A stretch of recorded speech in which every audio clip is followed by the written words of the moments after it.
Olá pessoal, tudo bem? Estamos começando aqui mais uma videoaula, tá? Lembrando que meu nome é professor Danilo de Oliveira. Eu gravo essas videoaulas para os meus alunos reverem o conteúdo, mas como eu sempre falo, se for útil para você, aproveite, ok? Vai ser uma videoaula longa. Eu prometi para mim mesmo que a partir de hoje eu não vou mais me policiar com relação ao tempo. Eu sei que tem gente que fala, tem que ser um vídeo curto no YouTube, porque senão os alunos eles não prestam atenção até o final, eles querem coisa rápida, tá? Mas assim, a partir de hoje eu vou gravar o vídeo tranquilamente, trabalhando as ideias que eu tenho que trabalhar, tá? Então assim, já estou avisando, se você está com pressa, eu recomendo que saia do vídeo, porque talvez ele não seja interessante para você. Apesar de que o tema Congresso de Viena, que é o tema de hoje, ele é um tema bastante curto, então não acho que vou me alongar tanto, beleza? Outra coisa que eu prometi para mim que eu não vou mais me preocupar é com essa questão de ficar pedindo like, pedindo inscrição. Então assim, lógico, se você gostou, o vídeo foi útil para você, beleza, se inscreve, vou ficar muito feliz, tá? Mas também, se você não quiser se inscrever, pode ver o vídeo, pode aproveitar o conteúdo sem problema algum. O foco é ajudar os meus alunos que estudam na sala de aula e depois precisam rever o conteúdo. Mas de qualquer forma, seja bem-vindo, tá? Outra coisa, não vou mais ficar me preocupando com vinheta, coloca vinheta. Professor, faz uma vinheta desse jeito. Não sou youtuber, sou professor de história que grava algumas aulas para os alunos reverem, tá? Então assim, são algumas coisas que eu quero mudar, né?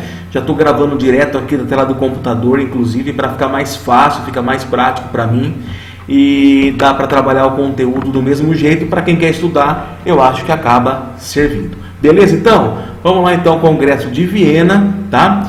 É um assunto importante, é um assunto da pós-era napoleônica, é um assunto que cai geralmente no 8º ano do ensino fundamental e no 2º ano do ensino médio. Então, eu vou começar fazendo uma definição, tá? O Congresso de Viena, ele vai acontecer logo depois que termina a era napoleônica. Então, provavelmente você já estudou a Revolução Francesa. Vocês viram que depois da Revolução Francesa teve a era napoleônica. E assim, a Revolução Francesa e a era napoleônica, ela marcou o quê? Ela marcou a ascensão da burguesia ao poder. Então, até então na França, o que eu tinha lá como um modelo político? Eu tinha um rei que governava de forma absolutista.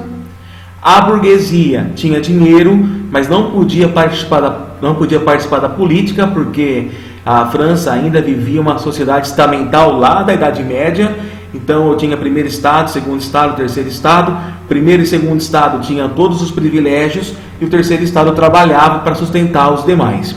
Os burgueses, pela lógica dos estados, não tinham outro lugar para enfiar eles que não fosse o terceiro estado. E como os burgueses eram do terceiro estado, apesar de ter dinheiro, eles não tinham participação política. Então a burguesia queria mudar isso. Por isso que eu falo que na Revolução Francesa, quem liderou o movimento foi a burguesia, foi o movimento burguês. Então, quando eu tenho o final da Revolução Francesa, quando eu tenho o Napoleão que vai chegar ao poder para consolidar os interesses da burguesia, tá? Eu tenho a burguesia que vai ganhando ali um destaque. Tudo bem? Beleza. Um golinho de água aqui. Só que aí, gente, é o seguinte, nós vimos também, e vocês talvez tenham visto, né, com o professor de vocês, que não é meu aluno, que o Napoleão Bonaparte, ele construiu um grande império em praticamente 10 anos, e ele acabou depois sendo derrotado. Foi exilado primeiro na ilha de Elba, depois ele foi exilado finalmente na ilha de Santa Helena.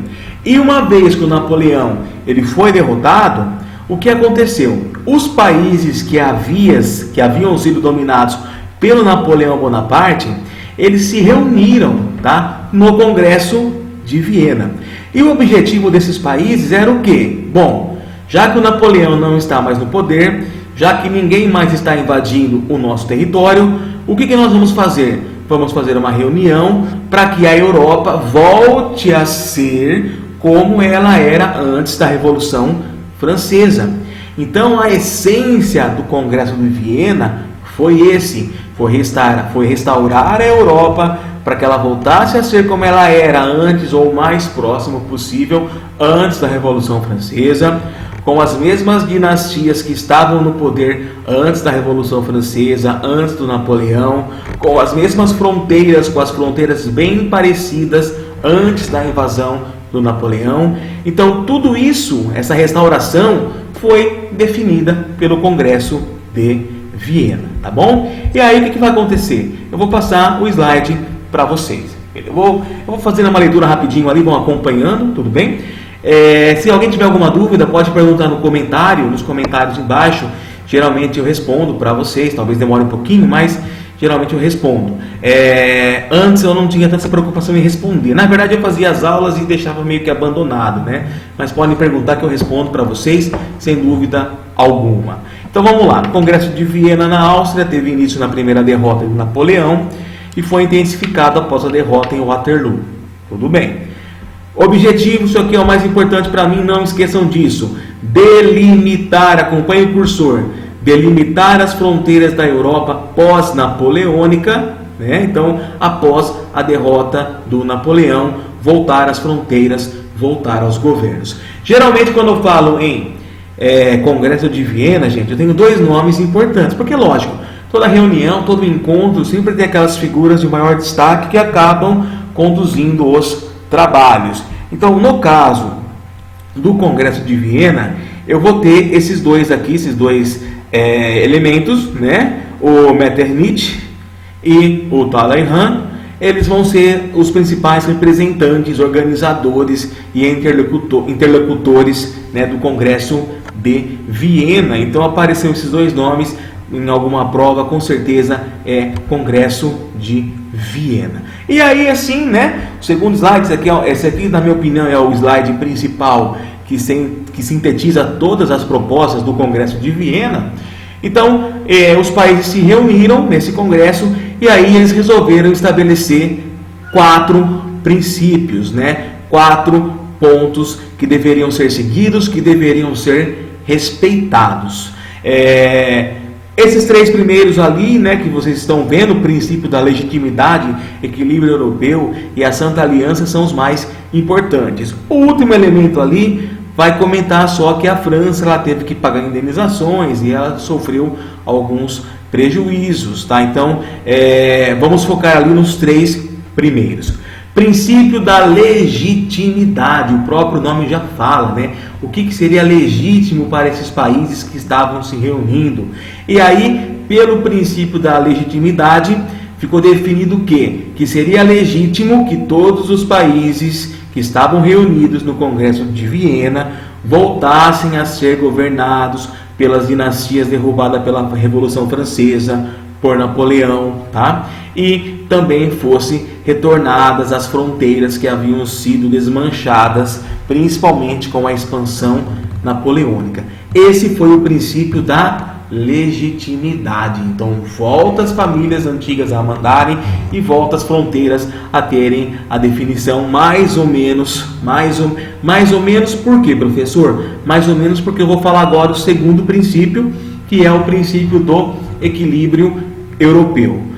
Como o próprio nome já fala, né, os países que estavam envolvidos no Congresso de Viena, eles queriam o quê? Eles queriam que as suas nações fossem equilibradas. Eles não queriam que tivesse mais, a partir dali, uma grande nação com um grande território, com um grande poder, que acabasse exagerando na força geopolítica na região.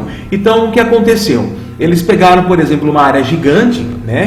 E aí vocês podem ver aqui na terceira linha, as áreas principalmente do antigo Sacro Império Romano Germânico. Eles pegaram esse território, que era um território muito grande, e eles dividiram entre eles, dividiram para que esse tamanho, para que essa força fosse um pouco menor. E dessa forma, os países que participaram do Congresso de Viena, eles teriam o quê? Teriam uma maior igualdade em termos de força, em termos territoriais, em termos de influência. Tudo bem? Então, o segundo ponto é esse equilíbrio europeu, tá? Outro item importante ali, ó, o terceiro item que vocês podem ir acompanhando, é a questão da Santa Aliança, tá? O que foi a Santa Aliança, professor Danilo? Bom, vamos lá. A Santa Aliança, ela foi um braço armado dos países que participaram do Congresso de Viena. E aí o que aconteceu?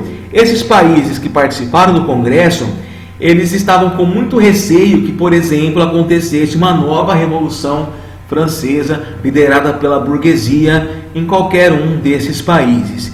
Então, qual que foi a proposta? Todos se reúnem, todos colaboram, todos participam na formação de um exército, e aí, se por acaso algum país absolutista, se algum país monárquico, tivesse algum problema com revoltas, poderia ser acionado o quê? O exército da Santa Aliança. Então, era um exército para proteger esses países absolutistas. Então, assim, com o Congresso de Viena, os países que haviam sido prejudicados com a Revolução Francesa e com o governo de Napoleão, eles se organizaram para tentar o quê? Novamente ganhar força. Deu certo, professor? Não. Depois nós vamos ver em outros conteúdos que essa restauração não funcionou, a burguesia vai continuar insistindo e depois eu vou ter a eclosão, a explosão, o estouro de outras revoltas da burguesia que não vai aceitar, lógico, perder o poder. Beleza? Para finalizar aí no último item, eu coloquei que a França foi obrigada a pagar indenizações. Lógico, a França foi derrotada com o Napoleão. Foi restaurado lá na França a monarquia? Foi, ela pegou as migalhas, digamos assim, mas teve que pagar a indenização. E quem se deu bem com essa história foi a Inglaterra, tá? Por quê? A Inglaterra achava, que se os reis voltassem a ter força nesses países, os reis não estariam tão preocupados em desenvolver a indústria, o comércio. E uma vez que eles não desenvolvessem a indústria, o comércio, para os ingleses seria o melhor. Por quê? Porque aí os ingleses poderiam desenvolver o seu comércio livremente, aumentar a sua riqueza de forma acentuada. Então, a Inglaterra, embora não tivesse nada a ver diretamente com o Congresso de Viena, a Inglaterra gostou, porque ela imaginou que no futuro, economicamente, isso poderia ser interessante. E é o que eu coloquei ali, nesse último item. A maior beneficiária foi a Inglaterra, que garantiu espaço para o seu comércio, para a sua indústria, que estava cada vez mais forte, que estava cada vez mais se desenvolvendo. Essa aqui é uma imagem típica, que várias apostilas aparecem, são as pessoas reunidas durante o Congresso de Viena, discutindo essas questões, de retorno ao antigo regime, de certa forma, voltaram às estruturas anteriores à Revolução Francesa. E finalmente aqui para finalizar, eu tenho um mapinha da Europa após o Congresso de Viena, e aí nós podemos observar o quê? Que as fronteiras voltaram com algumas alterações, mas na verdade em 1815 houve esse retorno, lembrando que a Revolução Francesa foi em 1789, então ali nós temos ali alguns anos já passados, e tem esse retorno do que era a Europa antigamente. Beleza, galera? Foi rapidão, bem curtinho, um vídeo simples. Agora sim, se você quiser se inscrever, se inscreve, ok? Se não quiser também não tem problema, mas se tiver alguma dúvida, pode perguntar também aqui nos comentários, aqui embaixo nos comentários do YouTube, comenta e eu respondo para vocês. Tudo bem? Belezinha? Espero então que tenha sido útil, Se você é meu aluno, beleza, revê o conteúdo. Se você não é meu aluno, vai ter prova daqui a pouco, Então, veja o vídeo aí e deixe sua sugestão. Fechou? Então, um grande abraço e até o próximo vídeo.